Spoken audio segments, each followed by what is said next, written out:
dahil dun, ang nursing diagnosis na pwede sa'yo ay number 1, ineffective role performance. Gusto ko kung makapag-demand ng time at effort, akala mo girlfriend. Hindi ka girlfriend? Please naman, act accordingly, no? Correct. Tapos ang pangalawa pa dyan, pangalawang nursing diagnosis mo, tandaan mo to, knowledge deficit. You know what? Or knowledge deficit, if you really want it to be verbatim. Ganito lang yan, knowledge deficit. Alam mo, kung di mo alam ang ibig sabihin ng girlfriend, nanay, yaya, search mo sa Google, makikita mo kung anong pagkakaiba. Di ba? Yes. Tapos ito pa yan. Siyempre, pangatlo. Dahil assuming ka, masaya ka sobrang taas ng energy level mo. So, anong nangyayari sa'yo doon? Yung fight or flight response mo, gumagana. What is that? Your sympatho-adrenomedullary response, which requires increased oxygen intake. At pag siyempre may increased oxygen intake ka, disturb ang energy field mo. Yan ang nursing diagnosis mo. Loka ako dun At ito pa, isa. Risk for fall. Pwede ka malaglag kahit walang sasapo sa'yo. At dahil may risk for falls ka, meron ka ding risk for injury. Yes. Pag dumating ang time na nalaglag ka at walang sasapo sa'yo, sasadlak ka lang naman sa lupa. At anong meron ka? Injury. As in injury. Masakit yun. Yes. So, ito pa, So, EDFC na kayo, You dine together all the time, 24/7 textmate, at lahat ng social networking sites, Facebook, Twitter, Multiply, Tumblr, at pati Friendster, pinatok ninyo para lang makapag-communicate kayo. Pero itong pag may nagtanong sa inyo, ano kanya? Anong sasagot mo? Diba? At ito ang pwede mong nursing diagnosis. Disturbed personality identity. Alam mo kung bakit? Kasi meron kang inability to distinguish kung ano o sino ka ba sa buhay niya. Correct. At ito pa, syempre, dahil doon, meron ka rin isa pang nursing diagnosis. Ito talaga malupit to. Okay. Disturbed thought process. Related to what? Psychological conflicts as manifested by inaccurate interpretation of your environment. I will repeat so that you will understand. Inaccurate interpretation of your environment. Grabe, Diba? ako sabi mong yan, Ganun talaga Alam mo kasi, ito lang naman ang rule dyan Do not assume unless stated. Yes, correct.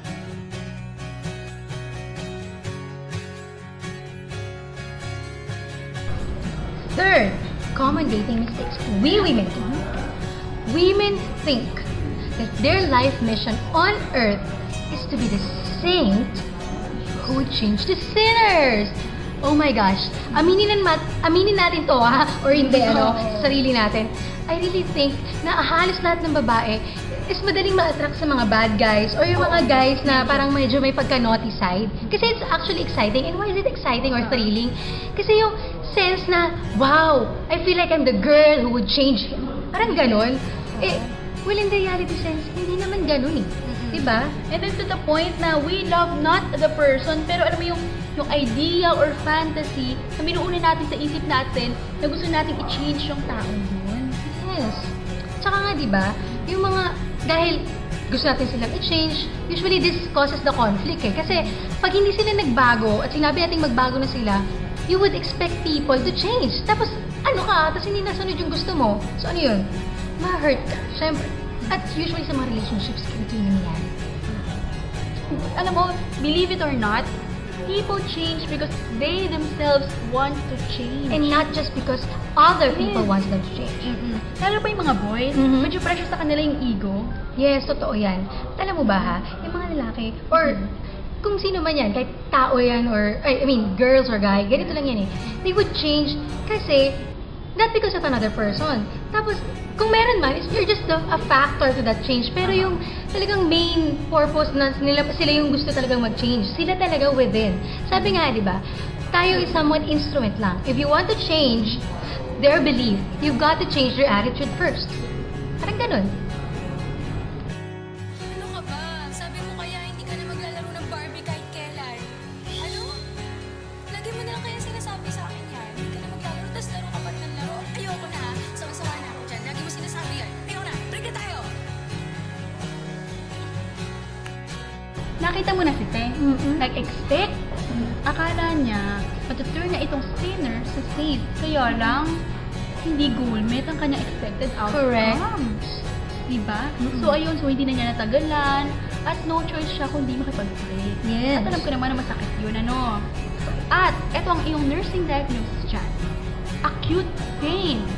Siyempre masakit na, di ba? Alam mo yung feeling mo 10/10 na yung pain scale. Totoo yan. Kahit hindi naman, no? Kasi okay ka. Feeder ka eh. Oo. So ngayon, dahil feeder ka, no, merong acute pain.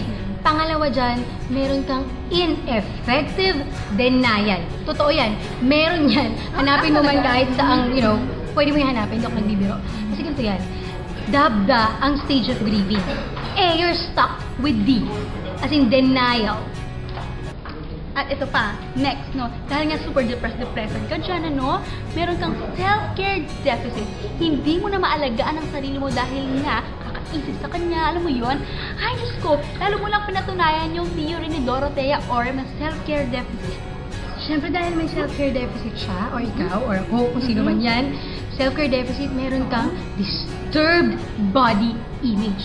Feeling mo ang pangit-pangit mo. At dahil doon, maaari ka din magkaroon ng situational low self-esteem. Kasi, pakiramdam mo, wala kang kwentang nilalang.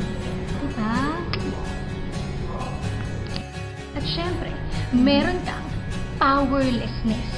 Pakiramdam mo, wala kang ganang tumuloy sa buhay mo. Mahina ka eh. Nanghihina ka talaga. As in ganito, feeling mo hindi mo na siya kayang mabuhay kapag wala pa siya. As in, WTF, man. What the F? As in, what the powerlessness? I like that, hindi Diba? At ito pa, pwede ka rin magkaroon ng hopelessness. Mhm. Yung papakiramdam mo kung hindi siya, hindi ka na mabubuhay sa mundo. Na ikaw ay isa ng spinster old maid. My God. Okay. Ito pa yan ha. Siyempre dahil wala kang gana, powerless ka, hopeless ka pa. Siyempre ito magiging epekto sa inyo. Activity intolerance. Ayaw mo nang gumawa ng mga bagay na dapat productive ka. At ito pa, no? Dahil nga kakahintay mo lang sa text niya, kakaisip sa kanya, kakamukmuk mo para sa kanya, Mhm. eto meron ka, impaired bed mobility. Yes, dahil may impaired bed mobility ka. Kala mo makakatulog ka? Hindi. Kasi hinihintay mo nga yung text niya. Tapos pag tumawag yung mami mo, isasara mo kagad yung cellphone. Kasi akala mo, siya na yung tumatawag, di ba? Wow! Okay. Ano yan? Meron ka? Sleep deprivation. Yes, at ito pa, dagdag, no? Mhm. Meron kang imbalanced nutrition, less than body requirements. Correct. Sabi nga sa kanta, di na makatulog, di pa makakain. Good, ganyan-ganyan ang mga nangyayari sa mga broken hearted. Tapos ito yan, syempre, hindi ka makatulog, hindi ka rin makakain. Ano mangyayari sa inyo yan? Syempre, bababa ang fluid volume mo. Anong tawag dyan?